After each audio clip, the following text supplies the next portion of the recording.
Welcome to Tracking the Wolves. I'm Assistant Athletic Director Zach Flackus, and today we're talking with NSU head track and field coach Kevin Bjerke. Coach, how are we doing today?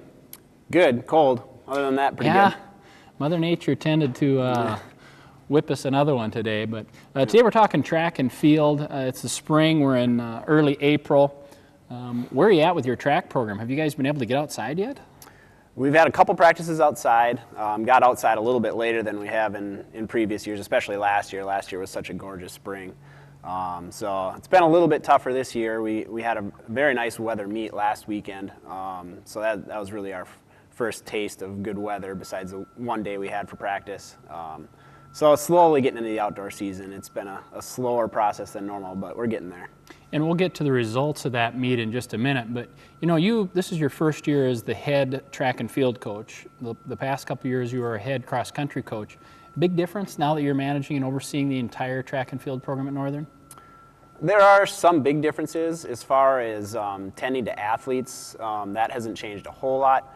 Obviously, you have to make sure everyone on the track team is taken care of, but you know, assistant coaches help with that quite a bit.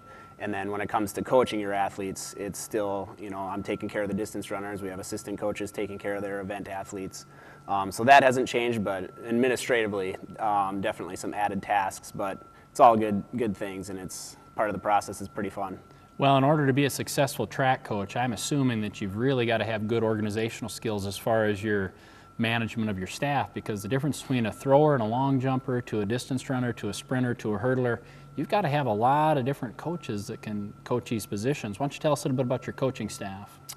Well, we just this summer hired Lynn Nackey, who is a former athlete here at Northern, was also a graduate assistant coach after she finished her undergrad here at Northern. And she's actually in our Hall of Fame. And a Hall of Famer. Yeah, pretty good resume there. Yep, and multiple-time school record holder.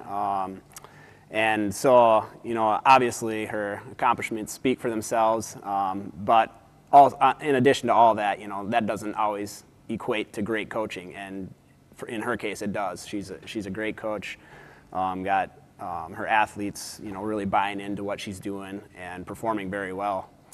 In the throws, we have John Evenson, who is also a former athlete of Northern, and a three-time conference champ in the javelin, and also conference scorer in the other throwing events as well, in the discus and shot put. So very, very knowledgeable, and he also has some help working with him in the throws in Amanda Madden, who is also a former athlete here and two-time national champion. Wow. And then the coach that Amanda had while she was here is also still here coaching, which helped coach her to their national championships in the hammer and weight throw. So got the throwing events very well covered, which is nice, because when you get to meets and even practice, you get pretty spread out between the different throwing venues. And then we also have Coach Berner, who is our head strength and conditioning coach here at Northern, is coaching our pole vaults, is very well versed in the pole vault, so it's good to have him. And he even has some help in a former athlete of ours, Cody Hageman, who graduated a few years ago and is helping with our pole vaulters as well. So. Well, and even your graduate assistants and some student volunteers you have working around you, it seems like your coaches have just taken on a lot more responsibility, especially with you as a head coach.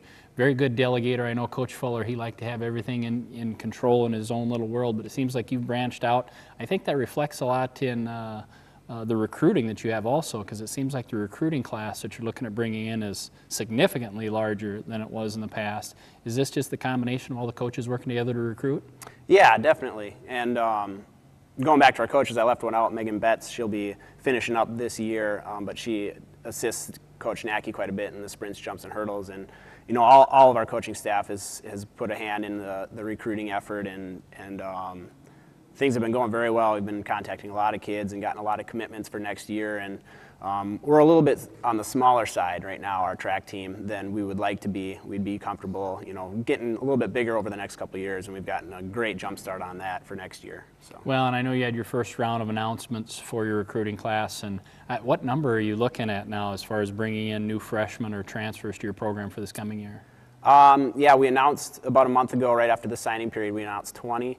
And just today we're going to announce 16 more, I believe it is, and then you know, still working on a pretty good handful of some more recruits. So probably between 40 and 45 freshmen will have coming in next year. That's a huge freshman class. It is. It's a big class. A lot of work for you as a coach. It is, but there's a lot of talent in that class, and we're really excited about it. So.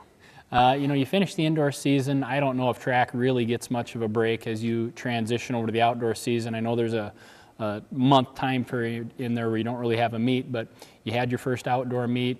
You went down south a little bit. Tell us about the results you had down there. It was a great opening meet for us. We had 3 or 4 conference schools at the meet, plus 3 or 4 other schools. So very good competition and good weather, and things just kind of came together really well for a good meet. The 2 biggest highlights are obviously our national qualifying marks that we got out of Luke Howard, who's a senior hurdler for us, hit a national qualifier in the 110 hurdles.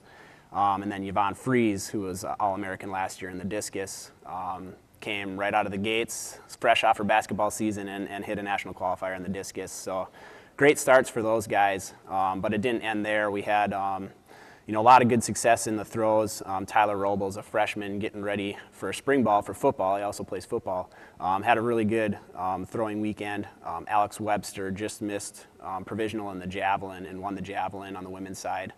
And then on the track, we had a 1-2 sweep from our women 400-meter hurdlers in Jill Schaefer and Hannah Trinan. So that's always fun to see, going 1-2 in any event. And an event as grueling as the 400 hurdles, you got to give them some accolades for that. And a lot of other good things. Sammy Smith, also fresh off the basketball season, got 2nd in the 800. Michaela Barando was 3rd in the 1500 and came back and got 6th in the 800. And I know I'm going to forget some things, but it was really a good start to the season for a lot of our kids. Well, and your squad, like we said earlier, it seems like you've got so many different sports, and there's different meets, different things that you'll go to with different athletes. I think coming up here, you've got a couple of split squad meets where you might send part of your squad to Sioux City, or maybe those plans are changed, send another part of your squad to a different track meet. What do we have coming up for our outdoor season? Yep, we were scheduled to go to Sioux City this weekend for the Sioux City Relays, a very good meet. Weather isn't looking great, so we're probably going to make a little last-minute change of plans and go a little bit further south to find some a little bit warmer weather. We also have some heptathletes and decathletes that will go most likely to St. Paul, Minnesota this weekend as well to get in a multi-event, which they need. It's about 2 weeks out from our conference multis, so it gets their feet wet and gets them ready for that conference multi-meet. So that's coming up this weekend. Then the following week, when we all be back at home for our home invite on April 20th, which will be fun, kind of a senior send-off meet. Hopefully get a lot of parents there. We're going to have a Parents' Day dinner afterwards and stuff, so it should be a pretty fun meet that next weekend.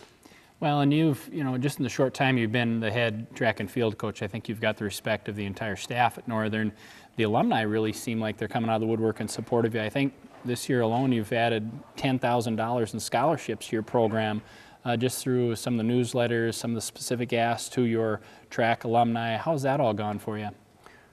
It's been great. I mean, we've always had a great support network here at Northern, and pretty good alumni base who's always been supportive of our team. And I think they just have always kind of known what our situation is scholarship-wise, and we've emphasized that a little bit this year as to what our needs are, and they've come out and really taken the reins to help support us, and couldn't be more thankful as a coaching staff for that support, and we really hope it continues, because it's obviously aided us tremendously in this recruiting class we have coming up with all these extra scholarships. So. Well, bringing in 35 to 45 freshmen, you're going to need that. So that's right. That's good, Coach. Well, with that, I'm going to let you run. I'll get you out on your way and ready for the next track meet coming up. All right. This has been Coach Kevin Bjerke and Zach Flackus for Tracking the Wolves.